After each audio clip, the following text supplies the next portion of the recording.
은행에 돈을 열심히 모아왔는데 알고 보니 나만 가난해지고 있었다면 믿으시겠어요? 지금 이 순간에도 당신의 통장 잔고는 숫자상으로는 그대로지만 실제 구매력은 매년 20%씩 증발하고 있습니다. 금값으로 환산하면 6년 전 100만 원으로 금 20g을 살 수 있었는데 지금은 고작 5g밖에 못 사거든요. 더 충격적인 건 이게 시작에 불과하다는 겁니다. 앞으로 몇 년 안에 우리는 지금보다 훨씬 더 급격한 변화를 마주하게 될 테니까요. 오늘은 왜 우리가 열심히 일하고 저축해도 계속 가난해지는지, 그리고 앞으로 어떤 변화가 올지 제대로 짚어보겠습니다.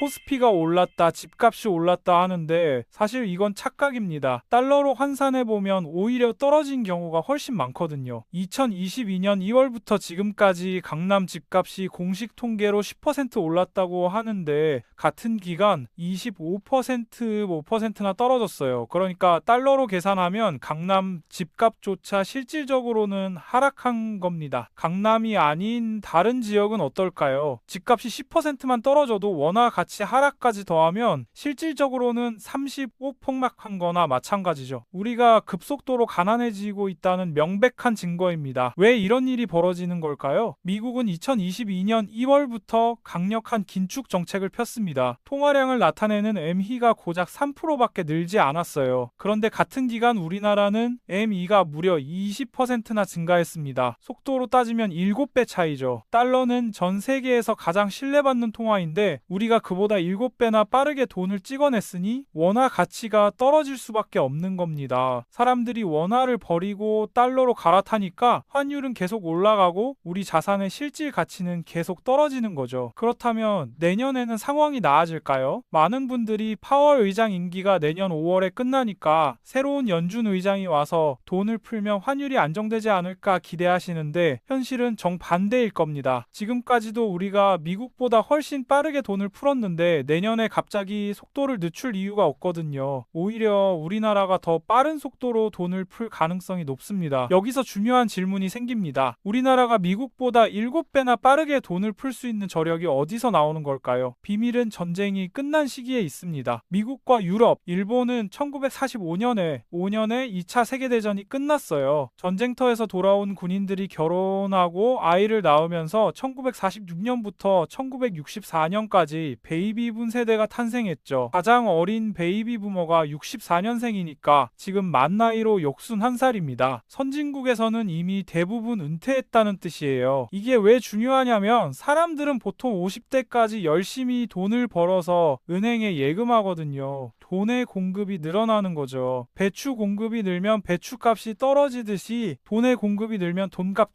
금리가 낮아집니다. 베이비 부머들이 젊었을 때는 인구도 많고 소득도 많아서 엄청난 양의 돈을 금융기관에 공급했기 때문에 금리가 낮게 유지됐던 겁니다. 그런데 2021년, 2022년 들어서 마지막 남은 베이비 부머들까지 60대가 되면서 은퇴하기 시작했어요. 은퇴한 사람들은 젊었을 때 모아둔 돈을 은행에서 찾아서 생활비로 써야 하니까 돈의 공급이 줄어드는 겁니다. 돈의 공급이 줄어들면 돈값이 올라가죠. 그래서 미국, 영국, 프랑스 같은 선진국에서 2021년부터 금리가 급등한 겁니다. 특이한 건 지금 중앙은행이 기준금리를 아무리 낮춰도 시장금리가 내려가지 않는다는 거예요. 돈의 공급 자체가 줄었기 때문이죠. 앞으로 선진국들은 중금리 시대를 피할 수 없습니다. 반면 우리나라는 상황이 완전히 다릅니다. 한국전쟁이 1953년에 끝났기 때문에 베이비붐 세대가 1954년부터 1974년까지 태어났거든요. 74년생의 만 나이가 지금 31살이에요. 아직도 현역에서 왕성하게 활동하는 사람들이 대부분입니다. 당시 한 해에 100만 명 넘게 태어났던 시절이 있었어요. 지금 같은 크기의 교실에 오전 80명, 오후 80명씩 160명이 공부했으니까 분단도 없이 책상이 빼곡했고 화장실 가려면 책상 위로 점프해서 가야 했죠. 지금은 같은 교실에 20명대가 공부하니 그만큼 인구 차이가 엄청납니다. 74년생까지의 베이비 부머들이 아직 현역에서 돈을 벌고 저축하고 있기 때문에 우리나라는 낮은 금리를 유지할 수 있습니다. 있었던 건데 이게 언제까지 가능할까요? 우리나라에서 60대까지 정년을 채우는 사람은 전체의 10%밖에 안 됩니다. 나머지는 54세에서 58세 사이에 퇴직하니까 정년을 연장한다 해도 우리가 저금리를 유지할 수 있는 기간은 기껏해야 3년에서 5년 정도밖에 남지 않았습니다. 그 이후에는 우리나라도 선진국처럼 중금리 시대로 접어들 수밖에 없어요. 그렇다면 우리 부모 세대는 어땠을까요? 1960년대, 70년대에는 은행 금리가 평균 27%였습니다. 1980년에 출시된 재형저축 상품은 금리가 무려 40%였어요. 은행에 100만 원을 맡기면 1년 뒤 140만 원이 되는 거죠. 그때는 집값 상승률이 10% 정도였는데 재형저축 40%를 따라갈 수가 없었습니다. 그래서 부모 세대는 은행에만 돈을 넣어도 부자가 될 수 있었던 겁니다. 하지만 지금은 다르죠. 은행 평균 금리가 2.5%밖에 안 되니까 은행에만 돈을 넣으면 자산 가격 상승을 따라갈 수 없고 상대적으로 가난해질 수밖에 없는 구조입니다. 더 큰 문제는 인플레이션입니다. 2020년, 2021년에 연준 의장이 인플레이션은 일시적이다라고 계속 강조했죠. 증권 전문가의 99%가 인플레이션은 걱정하지 마세요라고 했는데 2022년에 미국 물가 상승률이 9%를 넘는 엄청난 인플레이션이 왔습니다. 왜 이렇게 오판했을까요? 지난 40년 동안 세계화라는 담꿈에 빠져 있었기 때문입니다. 중국과 베트남 같은 나라가 세계 시장에 편입되면서 노동력이 대거 공급됐어요. 미국보다 인건비가 100분의 1 수준이었으니까 그곳에 공장을 지으면 엄청나게 싼 가격으로 물건을 만들 수 있었습니다. 지난 40년 동안 연준이 돈을 10배 찍어도 인건비가 100분의 1로 떨어지니까 물가가 오를 수가 없었던 거죠. 그래서 연준 의장도 증권 전문가들도 아무리 돈을 많이 찍고 금리를 낮춰도 인플레이션은 절대 안 온다고 확신했던 겁니다. 그런데 세상이 바뀝니다. 지금은 인건비가 아무리 비싸도 미국에 공장을 지어야 하는 시대가 왔어요. 베트남은 1인당 GDP가 5,000달러도 안 되는데 미국은 86,000달러니까 17배에서 18배 차이가 나는 나라에 공장을 짓는 겁니다. 당연히 인건비 상승으로 물가가 오를 수밖에 없죠. 트럼프가 미국에 공장을 안 지으면 관세 폭탄을 맞는다고 했으니까 우리나라도 일본도 대만도 어쩔 수 없이 미국에 공장을 집니다. 삼성전자가 베트남에서 반도체 후공정을 할 때와 미국에서 후공정을 할 때의 인건비 차이는 어마어마하거든요. 인건비만 문제가 아닙니다. 원자재도 세계화와 밀접한 관계가 있어요. 미국이 세계 경찰 역할을 하던 시절에는 원유 생산 기업이나 원자재 기업들이 아프리카나 구소련 국가에 들어가서 원자재를 얼마든지 캐낼 수 있었기 때문에 40년 동안 원자재 실질 가격이 계속 떨어졌습니다. 그런데 지금은 자원의 무기화 시대가 왔고 미국 편과 중국 편이 완전히 분리됐죠. 원자재 가격도 올라갈 수밖에 없는 구조가 된 겁니다. 옛날에는 돈을 풀어도 인건비와 원자재 가격이 더 빨리 떨어져서 물가가 안 올랐지만 이제는 돈을 찍어내는 만큼 정확하게 물가가 오르는 시대로 바뀌었습니다. 여기에 두 번째 문제가 있습니다. 각국의 부채 상황이 완전히 달라졌어요. 1960년대, 70년대에 미국, 프랑스 같은 나라들의 GDP 대비 부채 비율이 40%밖에 안 됐는데 지금은 프랑스, 영국, 미국 모두 퍼센트를 넘었습니다. 역사적으로 정부 부채가 너무 많아지면 해결하는 가장 좋은 방법이 뭔지 아세요? 돈을 찍어내는 겁니다. 로마 제국 때도 은화에 불순물을 99% 섞어서 은화를 100 찍어내면서 인플레이션을 만들어 국가 부채를